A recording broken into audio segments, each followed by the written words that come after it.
ஒரு மகிழ்ச்சியான செய்தி. இதயம் நலனையின் விலை லிட்டருக்கு ரூபாய் 105 குறைஞ்சிருக்கு. செப்டம்பர் 2023ல 1 லிட்டர் இதயம் நலனையின் அதிகபட்ச விலை ரூபாய் 503. ஆனா இப்ப 1 லிட்டர் இதயம் நலனையின் விலை ரூபாய் 398 மட்டும்தான் தமிழ்நாட்டுல. அப்ப இனிமே எல்லாரும் இதயம் நலனை வாங்கலாம் இல்ல? வணக்கம். செய்தி சுருக்கம். மாநில தலைவர் பதவி அண்ணாமலைக்கு பாரதிய ஜனதா கொடுத்த சாய்ஸ். தமிழகத்தில் தற்போதைய நிலைப்படி திமுக, அதிமுக, பாஜக, நாதக, தவிக ஆகிய 5 கட்சிகள் தனித்தனியாக உள்ளன. வரும் சட்டசபை தேர்தலில் எதிர்க்கட்சிகள் இப்படி தனித்து இருந்தால் அது திமுகவுக்கு தான் சாதகமாக அமையும் என பாரதிய ஜனதா மேலிடம் கருதுகிறது. யதார்த்த நிலையும் அதுதான். திமுகவை எதிர்கொள்ள பலம் வாய்ந்த கூட்டணியை அமைக்க பாரதிய ஜனதா தலைமை முடிவு செய்துள்ளது. இதற்காக அதிமுகவை மீண்டும் கூட்டணியில் சேர்க்கும் முயற்சியில் மத்திய உள்துறை அமைச்சர் அமித்ஷா ஈடுபட்டுள்ளார். சமீபத்தில் டெல்லியில் அமித்ஷாவை பழனிசாமி சந்தித்து பேசியதும் அதன்பின் அமித்ஷா வெளியிட்ட கருத்தும் கூட்டணி பேச்சை உறுதிப்படுத்தியது.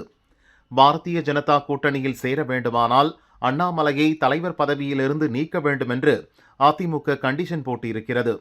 அண்ணாமலை தலைவராக தொடர்ந்தால் தொகுதி பங்கீடு, தேர்தல் பிரச்சாரம் போன்றவற்றில் பிரச்சினை வரும்.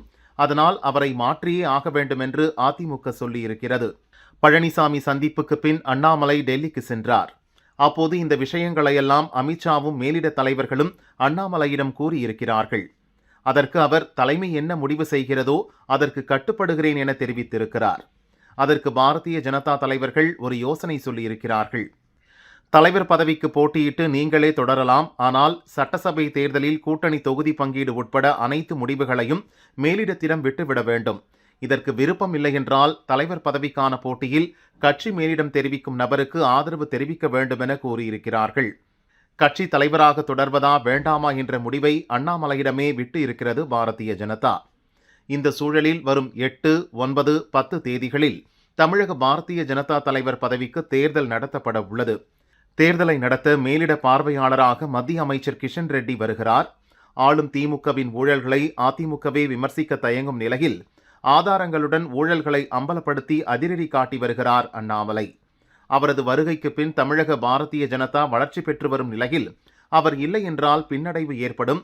எனவே அவரை மாற்றக்கூடாது என்று தமிழக பாரதிய ஜனதாவில் எதிர்ப்பு குரலும் எழுந்துள்ளது. விரிவான பொருளாதார ஒப்பந்தம். இந்தியா சிலி பேச்சு துவக்கம்.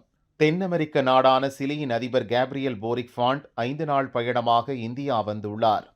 அவருடன் அமைச்சர்கள், எம்பிக்கள், தொழிலதிபர்களும் வந்துள்ளனர். டெல்லியில் பிரதமர் மோடியை அவர் நேற்று சந்தித்து பேசினார். இந்த சந்திப்பு தொடர்பாக பிரதமர் மோடி வெளியிட்டுள்ள செய்தியில் கூறப்பட்டுள்ளதாவது: உலக வரைபடத்தில் வெவ்வேறு முனைகளில் இருந்தாலும், பல பெருங்கடல்கள் நடுவில் இருந்தாலும், இரு நாடுகளுக்கும் இடையேயான நட்பை இயற்கை ஏற்படுத்தி தந்துள்ளது. பல துறைகளில் இரு நாடுகளும் இணைந்து செயல்படுவதற்கான வாய்ப்புகள் பரந்து விரிந்துள்ளன. இராணுவத் துறையில் இணைந்து செயல்பட முடிவு செய்யப்பட்டுள்ளது. இது இரு நாடுகள் இடையேயான உறவு வலுவடைந்துள்ளதையே காட்டுகிறது. டிஜிட்டல் கட்டமைப்பு, எரிசக்தி, ரயில்வே, விண்வெளி ஆகிய துறைகளில் தனக்குள்ள அனுபவங்களை பகிர்ந்து கொள்ள இந்தியா தயாராக உள்ளது.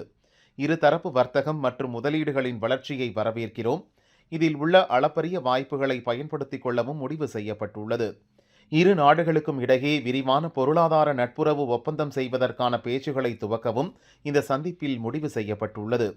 சிலியில் உள்ள அபூர்வ தாதுக்கள் வளத்தை பயன்படுத்துவது போன்றவற்றில் நம்முடைய உறவை வலுப்படுத்துவோம்.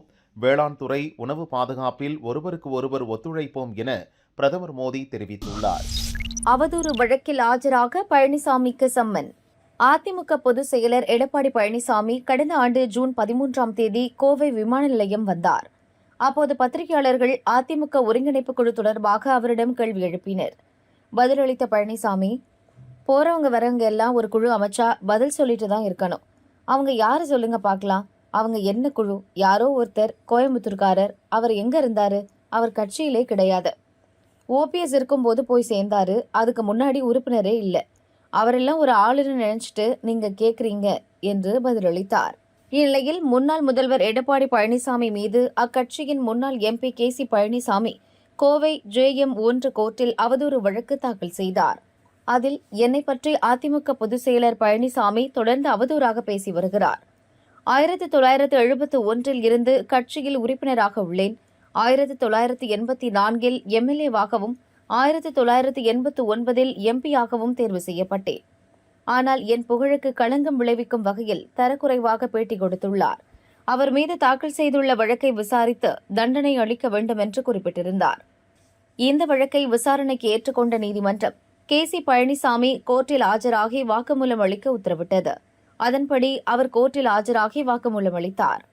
இந்நிலையில் இந்த வழக்கு மாஜிஸ்ட்ரேட் கோபாலகிருஷ்ணன் முன்னிலையில் நேற்று விசாரணைக்கு வந்தது.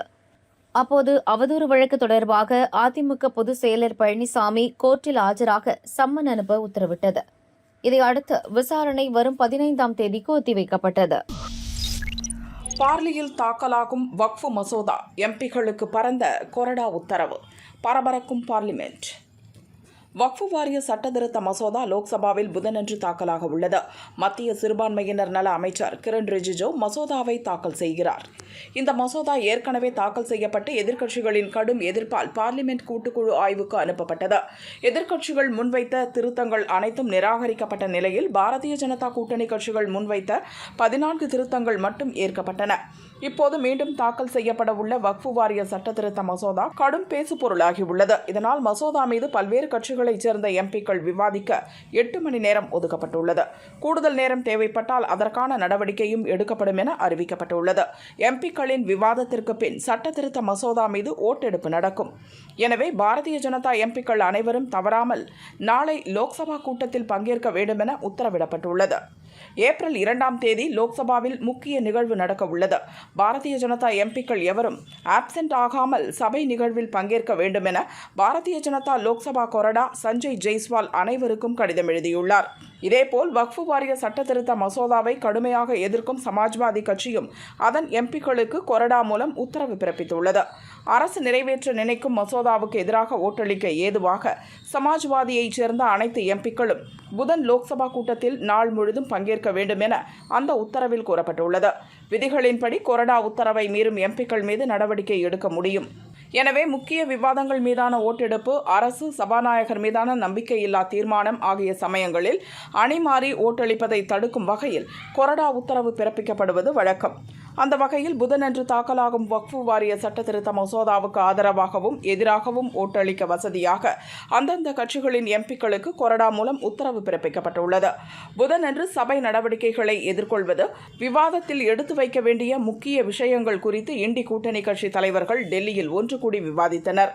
வக்ஃப் வாரிய சட்டத்திருத்த மசோதாவை அனைவரும் ஒருமனதாக எதிர்ப்பது என முடிவு செய்துள்ளதாக காங்கிரஸ் பொதுச் செயலாளர் KC வேணுகோபால் தெரிவித்துள்ளார். ஒத்த கருத்துள்ள கட்சிகளையும் மசோதாவுக்கு எதிராக வாக்களிக்குமாறு இண்டி கூட்டணி சார்பில் கேட்டுக்கொள்வதாகவும் அவர் கூறியுள்ளார். மார்ச் GST வசூல் 1.96 லட்சம் கோடி, முதலிடத்தில் மகாராஷ்டிரா. மார்ச் மாத GST வசூல் குறித்த விவரங்களை மத்திய நிதி அமைச்சகம் வெளியிட்டுள்ளது. அதன்படி மார்ச் மாதம் 1.96 லட்சம் கோடி ரூபாய் GST வசூலாகியுள்ளது. இதில் மத்திய GST 38,100 கோடி ரூபாய், மாநில GST 49,900 கோடி ரூபாய், ஒருங்கிணைந்த GST 95,900 கோடி, செஸ் வரியாக 12,300 கோடி ரூபாயும் வசூலானது. கடந்த ஆண்டு மார்ச் மாத GST வசூலுடன் ஒப்பிடும்போது இது 9.9% அதிகம். பிப்ரவரியை விடவும் 6.8% கூடுதலாக வசூலாகியுள்ளது. பிப்ரவரியில் மொத்தம் 1,83,646 கோடி ரூபாய் வசூலாகி இருந்தது.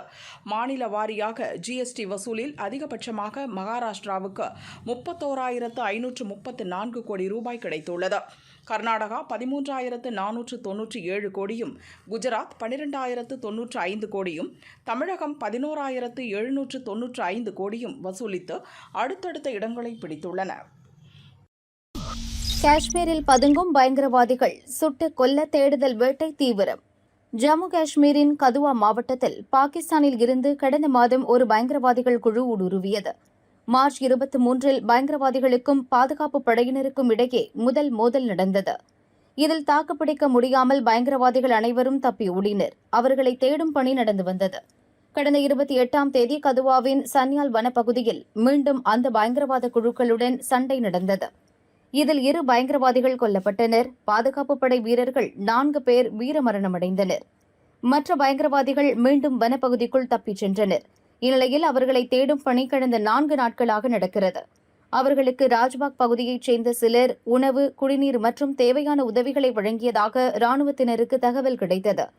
அவர்களின் உதவியால் வனப்பகுதிகளுக்கு பயங்கரவாதிகள் அடிக்கடி இடத்தை மாற்றுவதாகவும் தகவல் கிடைத்தது. இதையடுத்து ட்ரோன் எனப்படும் ஆளில்லா விமானத்தில் கேமராக்கள் பொருத்தியும் மோப்பனாய் உதவியுடனும் தேடுதல் வேட்டை தீவிரப்படுத்தப்பட்டுள்ளது. கொளுத்தும் கோடை வெயிலால் நெல்லையில் தொழிலாளி பலி. நெல்லை மாவட்டம் மூலைக்கரைப்பட்டி அருகே உள்ள சிந்தாமணி நடுத்தெருவைச் சேர்ந்தவர் கணேசன், வயது 55. ஹோட்டலில் இரவு நேர காவலாளியாக பணியாற்றி வந்தார். ஆதார் அட்டையில் கைரேகையை புதுப்பிக்க முடிவு செய்த கணேசன் நேற்று காலை நெல்லை கலெக்டர் அலுவலக வளாகத்தில் உள்ள இ-சேவை மையத்திற்கு வந்தார். ஏற்கனவே நெல்லையில் கோவை வெயில் வாட்டி வதைக்கும் நிலையில் நேற்று 98.5 டிகிரி வெயில் பதிவானது.